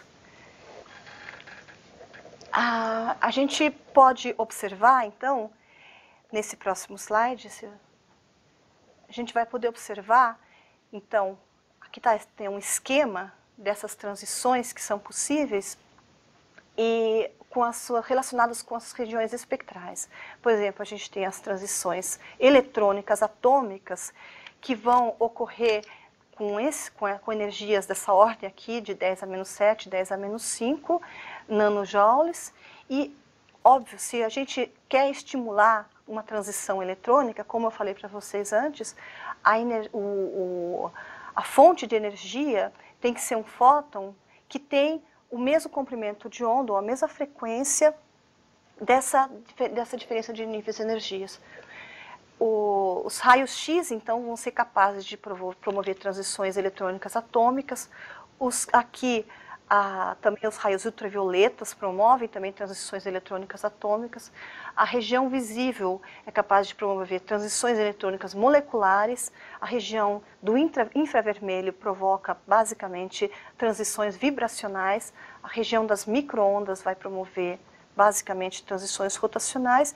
E ainda temos um outro tipo de transição, que eu não falei para vocês, e não vou entrar em grandes detalhes, mas teria a ver com o spin do núcleo, que a gente pode provocar uma reorientação desse spin nuclear, e essa reorientação de spin nuclear ela pode ser realizada com radiofrequência, que aliás é justamente a parte da física, a parte da espectroscopia na qual eu trabalho. Entre todas essas técnicas, voltando para o slide, por favor, entre todas essas técnicas que eu estou mostrando para vocês aqui, entre todas essas transições, eu trabalho com esse pedacinho aqui, tá? E a gente vai ver que na ciência, cada um desses aqui vai ter uma gama enorme de aplicações. A minha fica no do meio. A minha fica ali no do meio, né? Entre o visível e o infravermelho, né? E o ultravioleta. Tá? Mas aproveitando então esse slide aí para falar um pouquinho também da área que eu trabalho, eu volto a perguntar para a Cláudia os tipos, tentar relacionar, então, eu sei que ela faz isso muito bem, os tipos de radiação que a gente tem, com que efeitos que ela tem que ela pode ter sobre os seres vivos, de uma maneira geral, no nosso planeta, né? Vamos dizer assim. Então, os efeitos principais, quando a gente vai falar de efeitos e de tipos de radiação, de uso de radiação, a gente tem que ter em mente uma coisa. Basicamente, como a gente pode ver nesse slide, a radiação ela pode ser dividida entre radiação ionizante e a radiação não ionizante. A radiação ionizante, ela engloba os raios X e os raios gamas e uma parte dos raios ultravioletas. E todo o resto vai ser o resto do ultravioleta, a região da luz visível, do infravermelho, da radiofrequência e da baixa frequência, vai ser uma radiação chamada de não ionizante. E o que significa ionizante e não ionizante é o que eu vou agora falar para vocês. A radiação ionizante, ela é uma radiação, como ela fica na região de raio-x e de radiação gama, ela vai ter uma altíssima frequência. E se ela tem uma alta frequência, agora que vocês já sabem, alta frequência, frequência é energia, significa que ela também vai ter uma alta energia. Tendo uma alta frequência e tendo uma alta energia, ela é capaz de causar a ionização na matéria. E com isso, ela vai causar danos à matéria biológica. E esses danos vão ser principalmente no DNA, que podem levar a mutações e ao câncer. E a grande aplicação, então, da radiação ionizante é na parte da instrumentação médica e, por exemplo, nos nossos raios-x, quando a gente faz uma radiografia. Voltando para o slide, a gente tem aqui o símbolo, então, quando vocês verem esse símbolo, fujam dele, da radiação ionizante. Esse é o símbolo antigo e agora tem um mais atual, que é para realmente a pessoa ter a noção. É perigoso, fuja dele. A radiação ionizante, ela é perigosa, tá? E nesse slide a gente vai perceber que tem várias fontes de radiação ionizante atingindo a todos nós no nosso dia a dia. Por exemplo, nós temos a radiação que vem de fora, a radiação cósmica, da mesma forma como também tem radiação terrestre. Nós temos radiação ionizante vindo de alimentos. Uma das fontes muito grandes é na medicina, nos raios-x, quando você vai fazer uma radiografia do pulmão, ou então uma radiografia do seu dente. Em certos aparelhos eletrodomésticos, a gente pensa, não, os equipamentos eletrodomésticos não são fontes de radiação ionizante. Tem eletrodomésticos que são fontes de radiação ionizante. Um deles, bem clássico, é a televisão. Outro deles é uma coisa muito utilizada em escolas, em tudo quanto é lugar, que são aquelas lâmpadas fluorescentes que tem um reatorzinho e aquele reator é uma fonte de radiação ionizante. Uma outra coisa bem simples são aqueles relógios que brilham no escuro, aquela cor deles, também aqueles relógios luminosos, são também fontes de radiação ionizante. Voltando para o slide, um grande contribuinte na radiação ionizante é o radônio. O radônio é um elemento, é um gás nobre, que ele provém do decaimento radioativo do urânio.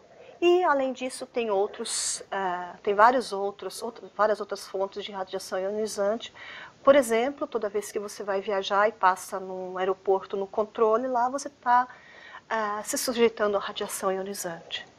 No próximo slide, a radiação ionizante não é só negativa, ela também tem vários exemplos de usos benéficos. Por exemplo, é muito utilizada na esterilização de instrumentos médicos, ela também é utilizada na conservação de alimentos, no tratamento de câncer e em diversos exames diagnósticos, por exemplo, raio-x, exames de transmissão os exames PET e os próprios exames que utilizam marcadores, traçadores radioativos. Aqui, exemplos desses usos. No caso, finalmente o dono do cachorro descobriu onde que foi parar a chave da casa dele, numa fotografia de raio-x.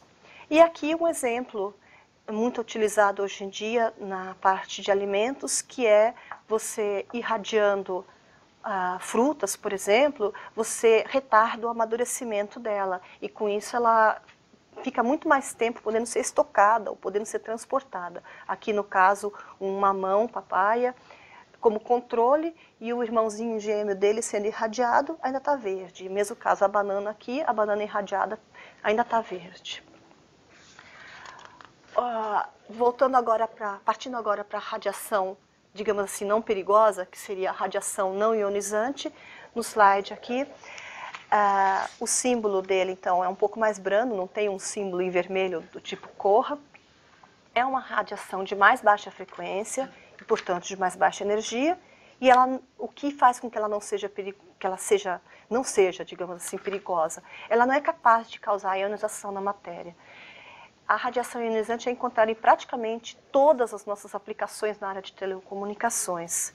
E a interação com a matéria biológica gera o efeito térmico, ou seja, o aquecimento, ou aquilo que a gente faz quando está um dia frio, vai lá no solzinho e se esquenta.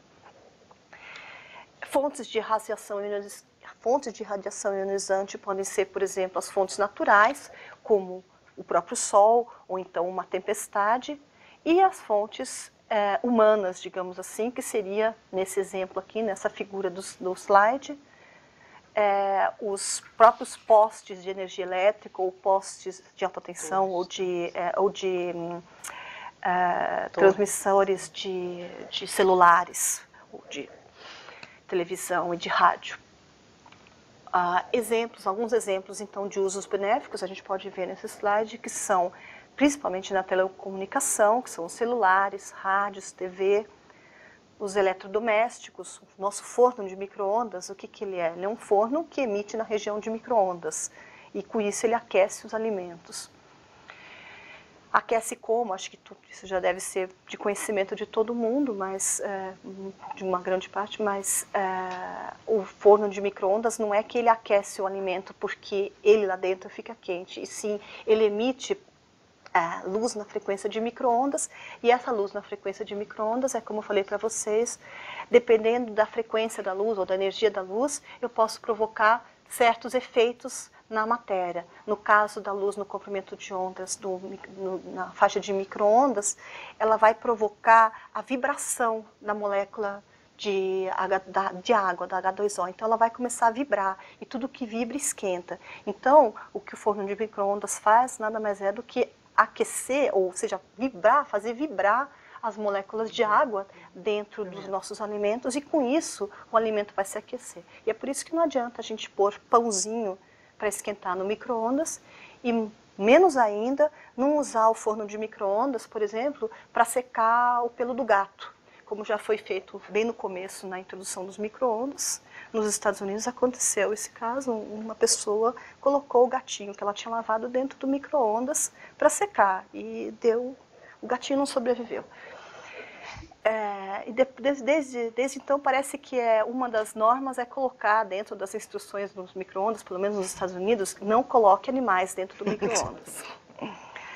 Uma outra aplicação bastante interessante é na terapia fotodinâmica, no tratamento de câncer, no tratamento de neurodermatite, tratamento de psoríase e também no tratamento de depressão. Outros exemplos são os detectores eletrônicos, certos exames diagnósticos, por exemplo, a imagem por ressonância magnética, que aqui está exemplificado, e fotografias de infravermelho, como aqui nesse caso desse cachorro, e que podem ser muito utilizadas na área estratégica e também na área de criminalística. Eu vou fazer uma intervenção só para ficar bem claro, porque existe assim uma questão que os alunos às vezes perguntam, até as pessoas, né, quando vê uma notícia, ou lê, ou escuta, vê na televisão, que parece que as radiações ionizantes e não ionizantes têm um limite, né? Você daqui para cá é ionizante, daqui para lá é não ionizante. Então, Cláudia, deixa bem claro como que existe esse limite ou como é que é essa transição de não ionizante para ionizante? Bom, obviamente eu já tinha preparado esse slide, porque afinal de contas todas as perguntas foram combinadas. Aqui a gente mostra nesse slide a radiação ultravioleta, que é justamente a fronteira entre a radiação ionizante e a não ionizante. Então, por ser a fronteira, ela também tem vários tipos de classificação. Uma delas seria em UVA, UVB e UVC. A radiação UVA, então, de um comprimento de onda mais alto, ou seja, de mais baixa frequência, seria a que consegue ultrapassar a camada de ozônio e consegue chegar na Terra. E essa radiação UVA, ela é não ionizante. Ainda bem, porque senão seria um perigo para a gente. Afinal de contas, a natureza não faz nada ao acaso. Se a radiação UVA consegue passar e se o ser humano consegue sobreviver com essa radiação, é porque ela não é danosa ao homem.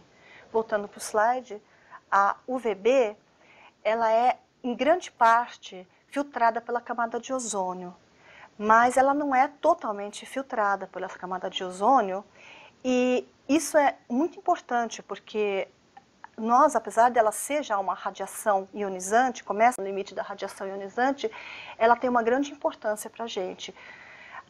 Já a radiação UVC, ela já está classificada como radiação ionizante e ela é totalmente barrada pela camada de ozônio, tanto que muito pouca importância foi dada no passado para essa radiação do tipo UVC, porque, afinal de contas, ela é ionizante, mas ela não é perigosa, porque ela não chega até nós.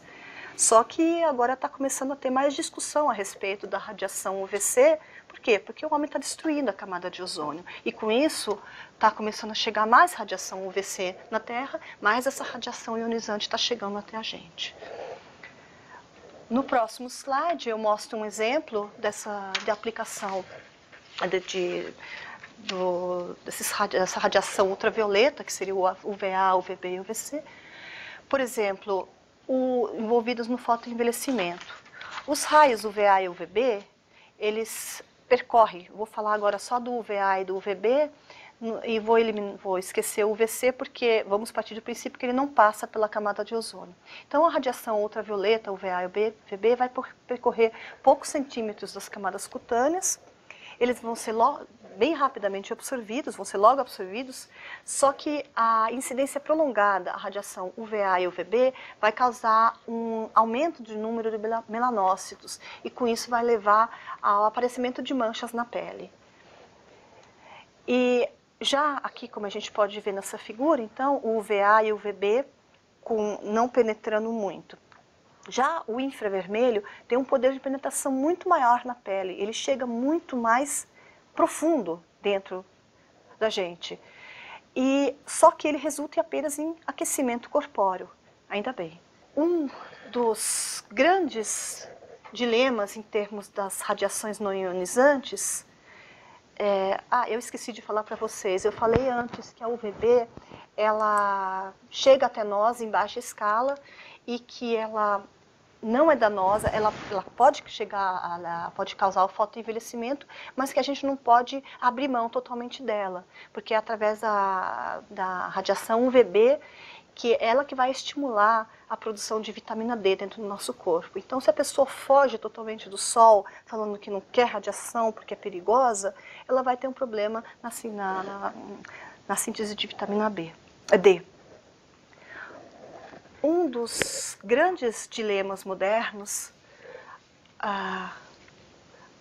seria o uso de uma das radiações não ionizantes, que seria a telefonia celular.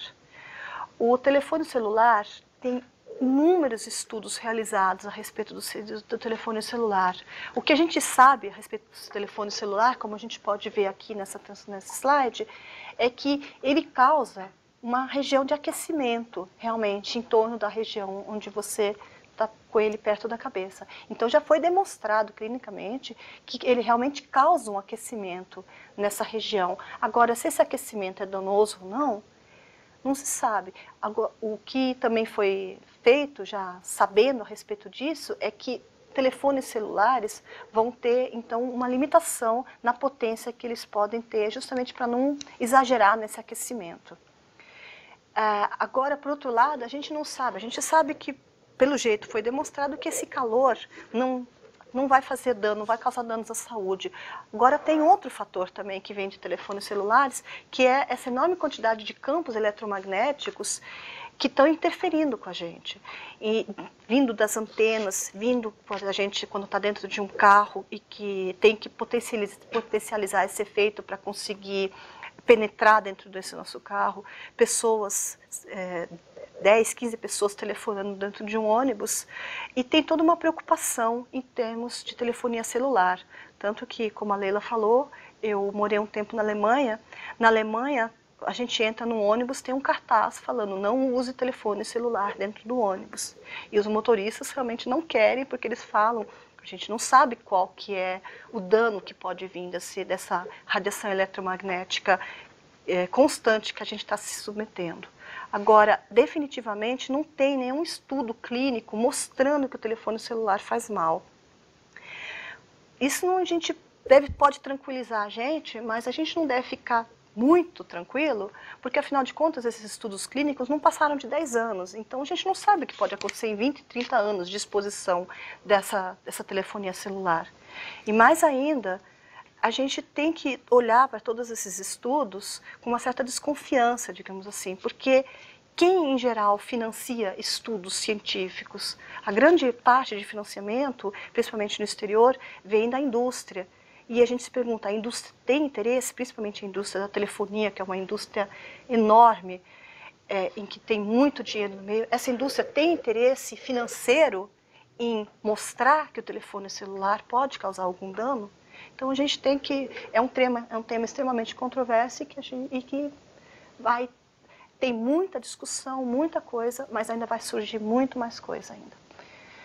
No próximo slide, eu mostro um dos poucos exemplos que eu encontrei realmente de experimentos envolvendo a radiofrequência, que seria a frequência dos telefones celulares. Aqui a gente vê toda uma gaiola, onde tem um monte de casinhas com ratinhos, e lá dentro tem radiofrequência, ou seja, a gente está fazendo experimentos com ratos expostos à radiofrequência para verificar se a radiofrequência pode ou não pode ter um dano em cima, primeiro, dos ratinhos. Na pesquisa, o espectro eletromagnético vai ter uma aplicabilidade enorme. Ela vai encontrar a aplicação tanto na parte de ressonância magnética nuclear, que eu coloquei primeiro, que é porque eu trabalho, depois a parte da fluorescência, a parte de dicroísmo circular, que a professora Leila é especialista, a parte de UV visível, as espectroscopias de infravermelho, as espectroscopias Raman, de ressonância paramagnética eletrônica, de espalhamento e absorção de raio-x, em que o professor Glaucius também já falou para vocês. Só que isso é outra história, é uma história ampla, tem muitos grupos de pesquisas, grupos que se envolvem em cada um desses temas, que utilizam um tipo de espectroscopia e com esse próprio um tipo de espectroscopia pode ter diversas aplicações, tanto que tem inúmeros grupos de pesquisa no país e no exterior que trabalham exclusivamente com espectroscopia, ou seja, utilizam a luz do espectro magnético para trazer informações a respeito de moléculas, a respeito de átomos, a respeito de objetos, a respeito de tudo que a gente tem nessa Terra para conseguir para trazer informações para a gente. Bom, eu vou encerrar minha apresentação aqui. Eu gostaria de agradecer a todos pela atenção. Muito obrigada. Bom, obrigada, Cláudia. Vocês viram que, então, né, esse tema espectroscopia é extremamente amplo, e fechando nessa última parte que a Cláudia falou, quer dizer, toda aquela videoconferência gravada que a gente fez e que está disponível para vocês, ela enfoca, né, a gente chega a entender a estrutura de uma proteína, ou como a gente utiliza, né, a estrutura de uma proteína para gerar novos medicamentos, ou para estudar o mecanismo de ação de moléculas, né, que permite todo o funcionamento da vida. Nós utilizamos diferentes técnicas juntas, né? Cada técnica cada metodologia dessa, cada frequência do espectro vai nos dar uma informação, e junto tudo isso a gente vai progredindo nesses conhecimentos moleculares, que a gente chama hoje de biologia estrutural. Então, se a gente pegar na história da ciência, a gente vai ver que a biologia teve, nos seus primórdios, ela foi descritiva, né? Depois ela passou por uma parte microscópica, com o aparecimento dos microscópios, ultramicroscópicas, com o aparecimento dos microscópios eletrônicos, e chegou à fase do que seria uma anatomia molecular, utilizando todas essas técnicas espectroscópicas para a gente estudar a estrutura íntima, né, de todas essas interações macromoleculares que constituem a célula, né, que é o ser vivo inicial, aí, primordial, menor, e chegando até, né, esse complexo todo que é o homem, né, que a gente pode se considerar aí o ser, né, extremo do planeta. Bom, então a gente passa agora a palavra para o João, para ele localizar para vocês nos cadernos, né, aqui do estado de São Paulo, principalmente, alguns desses tópicos. E eu digo para vocês, como às vezes eu falo no presencial, né, com os professores, que eu estou tendo contato agora. Longe de vocês pegarem esses slides que a Cláudia apresentou numa só falada, o que eu apresentei, e despejar com os alunos. Vocês têm que filtrar isso, fazer tópicos, né? E ir com as coisas muito devagar. Senão vocês, ao invés de fazer eles gostarem de ciência, vão dizer assim, nunca quero ver isso daí. Tá certo? Então vai lá, João. Obrigado, professor. Boa tarde a todos. Aproveito para agradecer o convite da professora Beth, ter a oportunidade de assistir aqui ao vivo a apresentação da professora Cláudia, professora Leila. E, rapidamente, situar um pouco aqui que esse assunto de espectroscopia, essa parte de espectro eletromagnético, ela já é trabalhado um pouco em ciências, e em física, especificamente, nós já começamos de uma forma bem mais sistematizada nos cadernos do segundo ano do ensino médio. Então, lá nós já temos bem claro essa associação entre as cores e as frequências, ou as cores e os comprimentos de onda. A importância também desse trabalho de associar a energia ao comprimento de onda ou energia à frequência. E o próprio espectro já é trabalhado, as ondas eletromagnéticas já são trabalhadas no segundo ano do ensino médio. E especificamente a parte de espectroscopia, ela é trabalhada de forma super detalhada nos cadernos do terceiro ano do ensino médio, né? Então, especificamente no volume 3, nós temos situações de aprendizagem que estão muito próximas da apresentação da professora aqui hoje. Então, nós temos uma atividade do espalhamento, já que é a segunda situação de aprendizagem, que já mostra um pouco o modelo do Rutherford. Depois, nós temos uma outra situação de aprendizagem com os dados quânticos, que fala um pouco da transição dos níveis de energia e o modelo de Bohr. E depois, nós temos a identificação dos elementos pelos espectros dos átomos mesmo. E aí nós temos a construção do espectroscópio e uma atividade do astrônomo amador, que é para a identificação de elementos hipotéticos em estrelas hipotéticas também, mas uma atividade analógica, inclusive, para mostrar um pouco como que os cientistas trabalham com esse tipo de análise.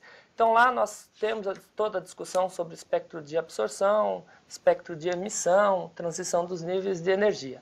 Então, é importante que todos estejam atentos e possam estar utilizando também o que foi apresentado aqui hoje, tanto nas aulas de física, como estar utilizando os recursos do que tem nos cadernos de física, também para o curso de biotecnologia. E aí, particularmente, os professores de física terão um papel importante para auxiliar aí os colegas da área de ciências, de biologia. E, na verdade, a importância de todos, né? Porque também é uma área que transita ali muito próxima à química. Essa parte dos spins, das camadas, também é uma parte que sempre foi trabalhada na química aí ao longo dos anos. Então, o curso de biotecnologia é uma oportunidade fantástica de integração natural de áreas, né? Uma integração que eu chamo de integração natural, sem aquela coisa de forçar nada. E é uma oportunidade para que todos possamos aprender e trabalharmos realmente juntos, né? Então fica aí a dica que os colegas de física possam estar trabalhando e auxiliando os demais. E mesmo quem tiver curiosidade, né, os cadernos do terceiro bimestre, do terceiro ano do ensino médio, tanto do aluno quanto do professor, e claro, né, sempre lembrando que também o gabarito faz parte dessa trinca, tá? Nós agora vamos para um rápido intervalo de 10 minutos aí para as interações e já retornaremos.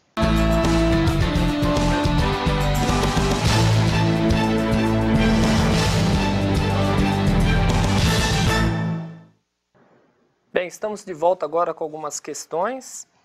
Apesar do tempo ser curto, lembramos que nós teremos nosso encontro de ciências da natureza na semana que vem e a professora Leila terá um tempo maior, né? A professora Leila não, a professora Cláudia, e a professora Cláudia estar lá também, se tiverem todas as dúvidas com ela. Para aprofundar um pouco mais as dúvidas. Nos perguntaram aqui se a AVC ficará disponível, sim. Mesmo quem teve algum problema em assistir hoje, pode ficar tranquilo. A Beth já tinha passado no início, depois nós passaremos de novo, mas vocês terão como acessar essa apresentação. Nós temos uma pergunta aqui da Sofia, PCOP de Biologia de São João da Boa Vista. Estou lendo um livro que se chama O Olho, uma história natural da visão, de Simon Innes. Nesse livro, o autor fala da luz polarizada. Então, minha pergunta é sobre isso. O que é luz polarizada? Ela existe naturalmente? Existe algum ser vivo já pesquisado que consegue perceber a luz polarizada? Bom, eu penso que eu fui a escolhida para responder essa pergunta pela minha formação física, se bem que eu deixo a parte do organismo com a Leila. Tá? O que é luz polarizada? A luz polarizada é simplesmente... A gente tem que pensar que a luz ela é uma radiação eletromagnética, ou seja, ele é um campo magnético e elétrico oscilante.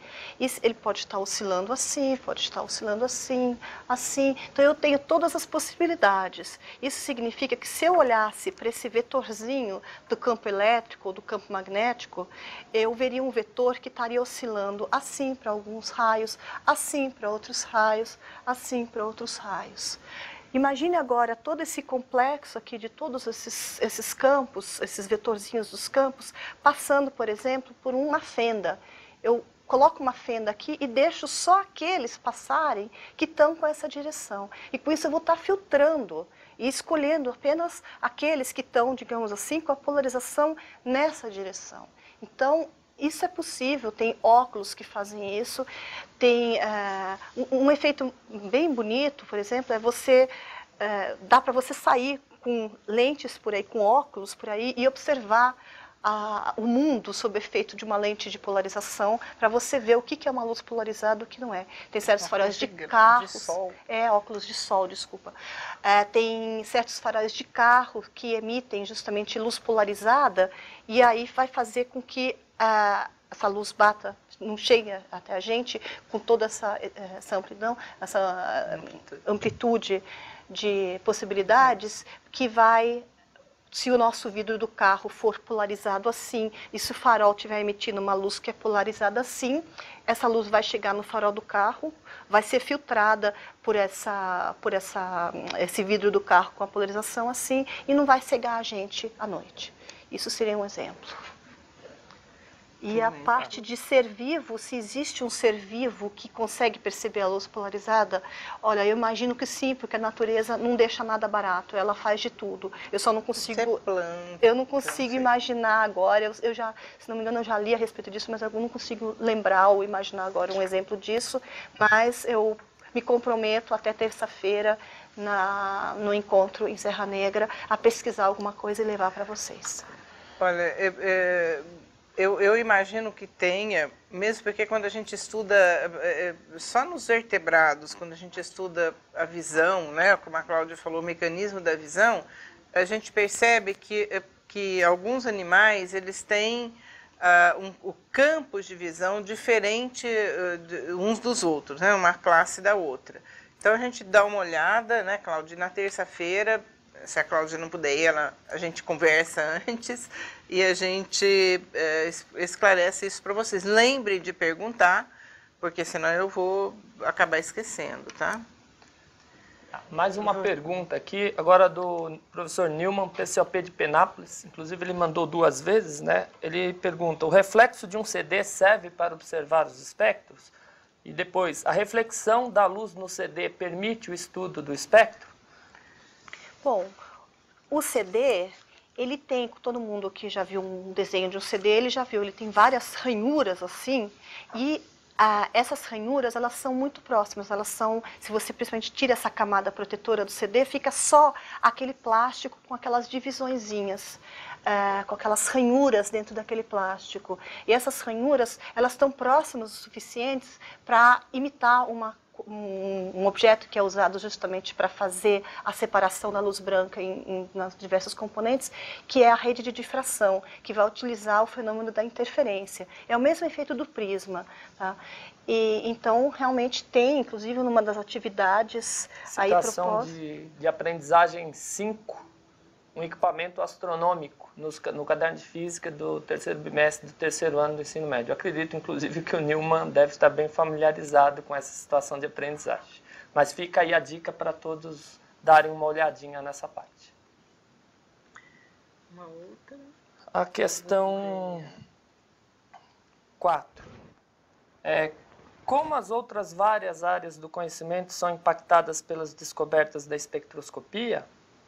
Sabendo que no início do século XX muitas ideias da física coexistiam com ideias não científicas e outros modelos explicativos da luz, por que foi relativamente fácil encontrar um portador para a luz, o fóton, e tão complexa a comprovação do graviton portador da gravidade? Qual o próximo passo no estudo da espectroscopia? O que há para se descobrir? Professor Helder, professor coordenador de física da Diretoria de Ensino de Pindamonhangaba. Oi, Helder. Olha, eu te respondendo, hein? Que não tenho uma formação quanto a sua de física, mas parece que você tem bastante perguntas e questões assim bem profundas na física. Acontece o seguinte, isso é a ciência, né? A ciência dá passos, quer dizer, por que apenas aí praticamente no século XIX a gente teve um boom de descobertas? Porque teve um avanço com a Primeira e Segunda Guerra Mundial, você teve um avanço aí no desenvolvimento tecnológico e na observação da natureza, o cientista tentando explicar todos os fenômenos que eram vistos. Hoje, esses fenômenos são... hoje, onde a gente está? Tentando explicar os fenômenos que a gente vê no universo. Então você vê por que eles fizeram aquele acelerador, estão fazendo, já terminou e está sendo agora implementado aquele acelerador de partículas lá no norte, na França, entre a França, Suíça e tal. Então, essa parte da fronteira, né, no estudo do graviton, isso não é que tá difícil. A gente talvez não tenha tecnologia ainda para demonstrar, ou para mostrar, ou para comprovar, ou para fazer nossos colegas acreditarem nas propostas aí das pessoas que já colocaram alguma teoria nesse sentido, né? E o próximo passo da espectroscopia, eu gostaria que fosse assim para explicar a origem do universo, por exemplo. Né? Eu ficaria muito feliz. Eu acho que todo cientista quer chegar nisso daí. Né? Eu adoraria responder a questão do graviton, mas eu acho que se eu respondesse isso aqui agora, eu ganharia o prêmio Nobel em Física. E olha, deixaria muito cientista sem emprego. Resolveria um problema sério. E o próprio comentário do acelerador de partículas, né? Tem toda uma expectativa aí para a questão do bóson de Higgs, justamente que é a questão do portador da massa, né? E que, confirmado, vai fortalecer ainda mais o modelo padrão.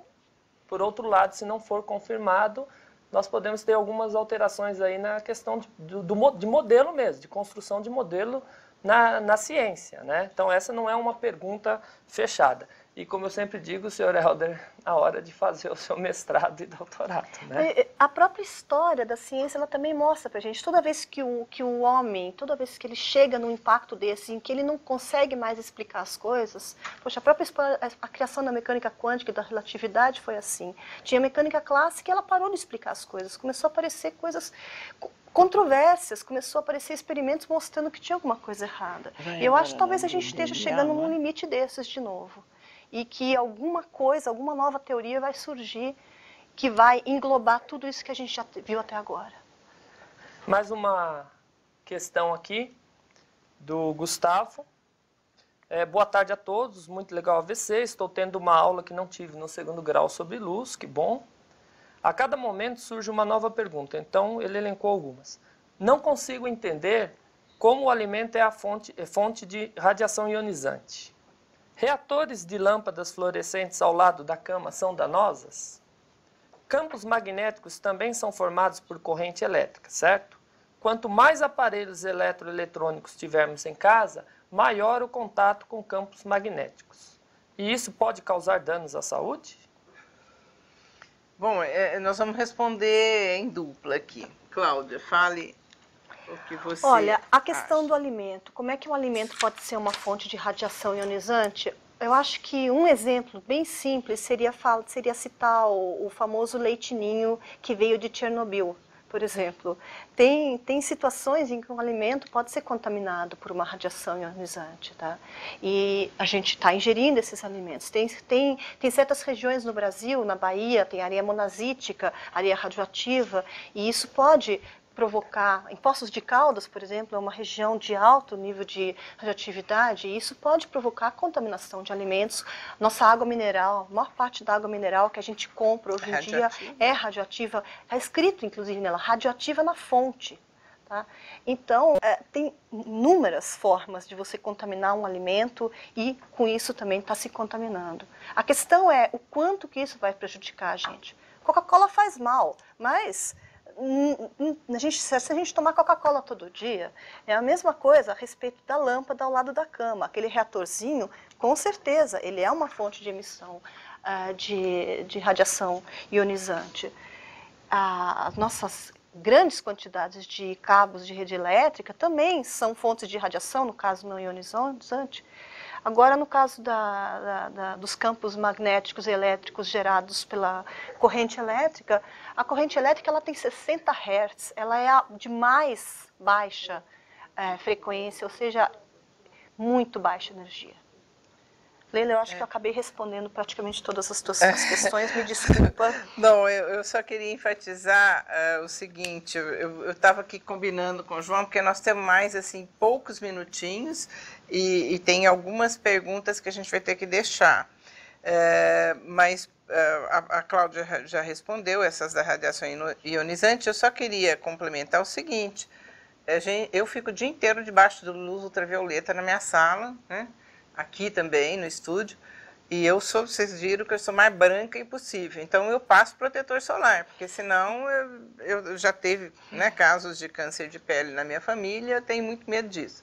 Então, existe sim radiação ionizante, depende da quantidade que a gente recebe, né? E tomar muito cuidado. Eu acho que uma das coisas principais do professor, desde o ensino fundamental, é o cuidado com o meio ambiente. Por que nós não podemos ajudar a destruir a camada de ozônio? Por que os governos, por que tem toda essa polêmica com relação ao clima, com relação à queimada, com relação a poluentes, né? Porque isso está destruindo a nossa camada de ozônio como um todo, que é o nosso filtro, tá? E a gente tem que se preocupar com isso. Então, se vocês conscientizarem as crianças na escola, né, chega lá, no adulto ele não vai fazer mais isso. A outra, eu já queria só aproveitar e responder a pergunta, uma pergunta seguinte do Gustavo, que é PCOP de Biologia. Ele fala que a televisão é fonte de radiação ionizante, os orquidófilos usam fonte isométrica de radiação ionizante. Então, acontece o seguinte, a radiação ionizante, novamente, né? Você tem, e complementar com uma outra questão anterior aí. É possível você induzir mutações com radiação ionizante? Lógico, né? Isso é experimentalmente comprovado. Na Segunda Guerra Mundial, lá com a bomba de Hiroshima e Nagasaki, tem descendentes das pessoas que sofreram aquela radiação que portam as mutações que ocorreram né, no seu genoma até hoje, né? Então isso, radiação é uma forma da gente induzir mutação. Isso se faz experimentos assim corrente em laboratório com isso. Agora, eu gostaria só de também complementar que mesmo assim existe aquela aplicação útil. Por exemplo, não quer dizer que uma fruta irradiada, que nem a Cláudia mostrou, por exemplo, que responde uma outra pergunta de aplicações da espectroscopia em outras áreas, que é no campo da economia, da nossa agricultura. Nós demos um passo enorme na exportação de muitos alimentos, principalmente frutas, né? Que hoje a Bahia, o Nordeste, o Natal, Rio Grande do Norte, são grandes estados exportadores de fruta, porque utilizam metodologias que é irradiar a fruta para ela permanecer um tempo maior, né, sem amadurecer e poder dar tempo de chegar ao consumidor. E também você evita que muitos micro-organismos, fungos, bactérias, possam atacar aquelas frutas, tá? Então, hoje, você tem... E isso não quer dizer que o alimento ficou contaminado, vamos deixar bem claro, tá certo? Para você ter uma radiação que contamine, precisa ser, por exemplo, no vazamento de urânio, lá como foi em Chernobyl, ou então despejo de uma bomba atômica, tá certo? Essa radiação pequena, vamos dizer, o pouca, né, que se faz para atingir, para proteger o alimento, ou a fruta, no caso, para ser exportada, quer dizer, isso daí já foi feito estudo mostrando que você não altera as propriedades e nem deixa o alimento contaminado. Exportação, se você deixar algum vestígio, eles preferem que você irradie, porque não fica vestígio de nada do que se você usar agrotóxico. Por que o nosso boi verde, lá, nossa carne verde, tem mais valor no mercado externo do que de outros países que usam agrotóxico, né? Então, tem toda uma aplicação de você substituir elemento químico, né, por um tipo de metodologia que não seja tão danosa, tá certo? Então, eu acho que... Não sei se eu respondi, o que não sei chamar de híbrido. Bom, acabou o tempo, então alguma dúvida maior a gente tira na terça-feira, vocês me lembrem, por favor, ou para mim ou para a Cláudia, nós vamos ter alguns alunos de pós-graduação nos auxiliando, porque vão ser cerca de 400 pessoas, e então a gente pode conversar mais sobre isso na próxima terça-feira. Espero encontrá-los lá, então, e vão dispostos a trabalhar uma tarde inteira intensamente, tá, pessoal? Obrigada, então. Pessoal. Eu também gostaria de agradecer muito. Vocês estiveram presentes nessa conferência, inclusive com perguntas, tá? E eu queria só ainda passar um último recado. Eu, como novata na área de videoconferência, eu preparei todo um script, digamos assim, do que era para eu falar.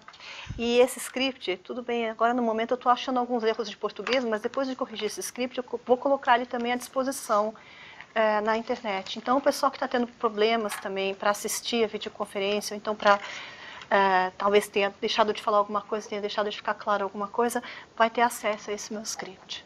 Muito obrigada para todos vocês. Também agradeço a participação de todos. As perguntas que não foram respondidas aqui serão repassadas para as professoras e provavelmente vocês já terão um retorno no nosso encontro em Serra Negra.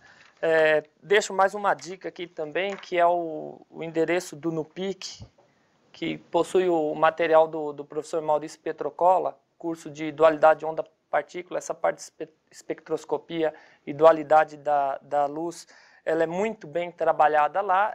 Nós temos esse endereço nos cadernos de física, é uma referência sempre citada e vale a pena dar uma olhada no material também. Agradeço novamente a oportunidade que eu tive de participar ao vivo dessa apresentação. Agradeço a professora Leila, a professora Cláudia, um prazer enorme estar aqui. E um agradecimento especial à Beth pelo convite e por toda a dedicação que ela vem tendo aí desde o início do curso de biotecnologia.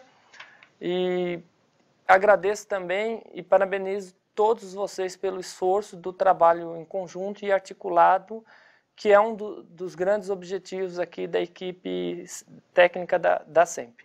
Tenhamos todos aí uma boa tarde e um bom trabalho pela frente, como sempre. Obrigado.